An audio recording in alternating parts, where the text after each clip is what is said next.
가족들과 함께 한 집에 모여 살면서 임대 수익까지 얻을 수 있는 도시형 생활주택이 인기를 얻고 있다고 합니다. 네, 도시형 생활주택의 개발 방법과 주의사항 수목건축 서용식 대표와 함께 알아보겠습니다.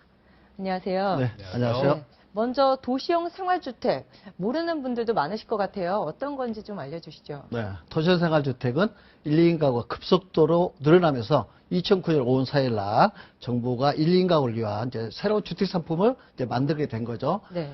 도시 지역에서 300세대 미만으로 네. 지을 수 있는 공동주택입니다. 그러니까 네. 다세대 주택, 연립주택, 이제 아파트로 분류할 수 있는데요. 단지형과 이제 원룸형으로 구분할 수 있습니다. 네. 그러니까 대부분의 이제 원룸형으로 공급되다 보니까 초소형 위주로 공급이 된 거죠. 이거는 이제 수익형 부동산으로 대표되는 부동산으로 현재는 자리매김을 하고 있죠. 네, 그런가 하면 이러한 도시형 생활주택의 건축주가 최상층에는 본인이 거주하고 나머지를 수익화하는 구조라고 이렇게 되어 있는데 네네. 이게 법적으로 가능한 일인가요? 네, 그 도시형 생활주택 2009년 처음 만들 때는 네. 전용 면적 50제곱미터 이하로 했기 때문에 전용 18평 정도 되죠. 네네. 그래서 이제 한 가구 살기 좀 문제가 있었습니다. 그래서 2011년도에 주택법을 개정을 해가지고 한 세대에 대해서 면적 제한을 없애버렸던 거죠. 그래서 주인이 직접 위에 꼭대기층 쓰고 밑에는 임대세대로 쓸 수 있는 복합 상품으로 이제 그게 가능하게 된 것입니다. 네. 네, 꼭대기층의 주인 세대가 살 수 있다는 그 도시형 생활주택의 장점은 뭔가요? 네, 그렇습니다. 그러니까 한 건물에 주인 세대하고 입주 세대 같이 사용한다는 건 약간 불편할 수도 있겠지만은 네.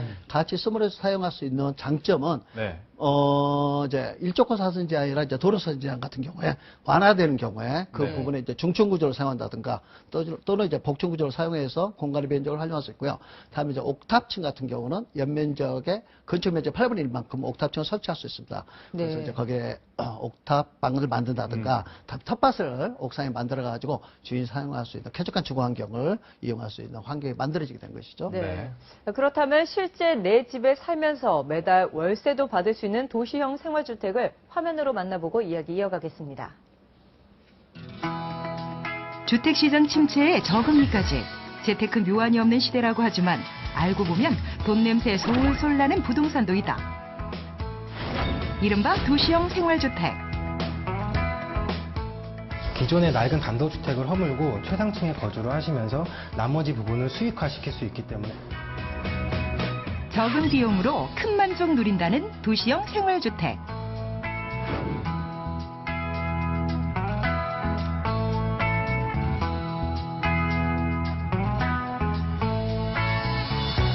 재테크 효자로 떠오르고 있는 도시형 생활주택에 대해 알아보자.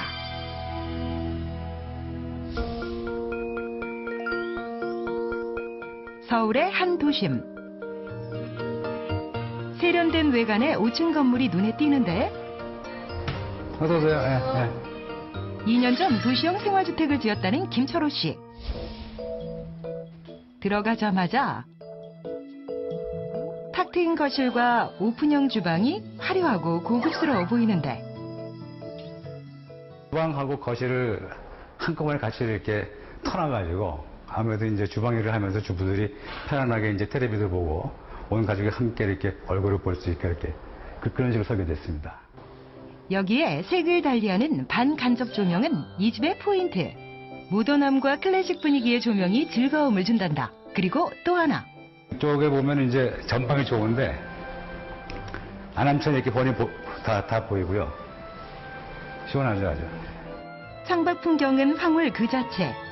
집에서도 편안히 즐기는 경관에 세상 부러울 것이 없다.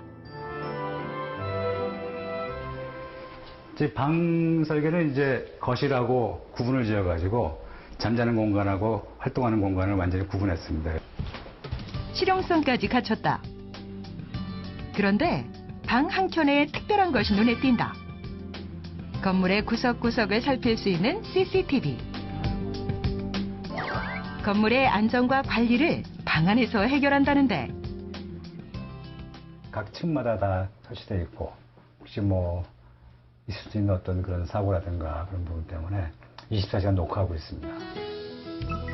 노후 대비를 위해 오래된 단독주택을 허물고 도시형 생활주택을 지었다는 김철호 씨. 이 집 같은 경우에는 2년 전에 도시형 생활주택법이 개정되면서 주인 세대와 임대 세대가 함께 거주할 수 있게끔 설계가 되었습니다. 관련법 개정으로 건물에 거주하면서 임대 수익까지 얻을 수 있어 일석이조. 김초로 씨의 경우 은퇴 자금과 대출로 비용을 마련. 5층에 거주하면서 1층은 사무실용, 2층부터 4층까지는 서로 다른 크기의 21개 원룸을 지었다. 주인이 실제 거주하다 보니 내 집을 짓는다는 마음으로 정성을 들였다는데, 그렇다면 이곳에 입주한 이들은 어떨까? 언니와 함께 생활한 지 1년 됐다는 미니 씨. 넉넉한 크기의 깔끔한 인테리어가 한눈에 마음을 사로잡았다는데, 여기에 빌트인 가구까지 갖춰 부족함이 없단다. 그리고 5분, 10분 정도 거리에 있어서 굉장히 이용하기가 편해요. 그리고 가장 좋은 건 이제 입구에서부터 CCTV가 굉장히 많이 설치가 돼 있어서 여자들끼리 살기에도 보안이 굉장히 잘 돼 있어요. 주인도 입주자도 만족하는 도시형 생활주택. 크기가 커야 지을 수 있다는 생각은 그야말로 오산. 실속 만점 도시형 생활주택을 지었다는 박혜숙 씨. 공간을 굉장히 잘 사용했어요. 5층 건물 총 19개 원룸을 짓고 상층에 거주하는데, 보기엔 평범해 보이지만 구석구석 공간을 알차게 활용하였다. 네, 여기는 복층 올라가는 계단입니다. 무엇보다 신경 쓴 건 복층 구조. 좁은 계단을 따라 올라가면 혼자서 사용할 수 있는 1인용 방을 마련, 멋스러운 분위기까지 살렸는데, 알뜰살뜰 작은 면적을 활용한 덕에 부엌과 거실은 보다 넓게 사용하고 있다. 거주하면서 임대도 가능한 도시형 생활주택. 알토란 같은 수익형 부동산, 도시형 생활주택으로 불황을 이겨보는 건 어떨까? 네, 이처럼 많은 사람들의 관심을 받고 있는 도시형 생활주택을 계획할 때 공사비라든지 아니면은 공사 기간 많은 부분을 생각해야 될 것 같은데 어떤 점들을 고려해 봐야 될까요? 네, 그렇습니다. 입주 시기가 굉장히 중요할 수 있겠죠. 입주 시기요? 네네. 네네. 그러니까 봄에 입주하는 경우는 보통 이제 가을, 네. 8월 말 정도 이제 공사를 시작하게 되고요. 다음에 이제 가을에 입주하는 경우는 2월 말 정도 공사를 시작하게 되는데, 공사 기간은 보통 이제 한 개층 1개월 정도 소요된다 보면 돼요. 그거밖에 안 걸리나요? 네, 그러니까 네. 5개층 정도 다세대 형태로 지는 경우는 한 5개월 플러스 1개월. 근데 주인 세대가 아까 방송에서 보시다시피 쓴 네. 경우에는 한 6개월 정도 공사 기간을 계산하면 될 수 있고요. 다음에 이제 이런 사업을 진행하는 프로세스는 이제 컨설팅을 하고, 다음 디자인을 하고, 공사 시공을 하고, 다음에 임대 관리를 하게 되는데, 네. 컨설팅 기간에 대한 이제 기간을 충분하게 고려한 게 굉장히 중요하다 할 수 있겠습니다. 네. 그래서 상품의 성격이라든가 그걸 고려해서 한 1개월에서 2개월 정도 소요되는 시간을 집중적으로 디자인에 대한 프로세스를 거치는 게 굉장히 중요하다 볼 수 있고요. 다음에 이제 공사비에 대해서도 굉장히 좀 관심이 많죠. 네네. 네. 그래서 보통 이제 660제곱미터, 그러니까 평당 200평 기준에서 한 400만 원꼴 정도 생각을 하면 되는데요. 근데 공사비 면적이 들어가는 경우에는 네네. 공사비를 좀 더 낮출 수가 있고, 그다음에 공사 면적이 줄어드는 경우는 공사비 더 올라가는 그러한 현상들을 그래프를 통해서 저희들이 분석 데이터를 우리 고객들한테 제시를 지금 하고 있는 상황이죠. 네네. 네.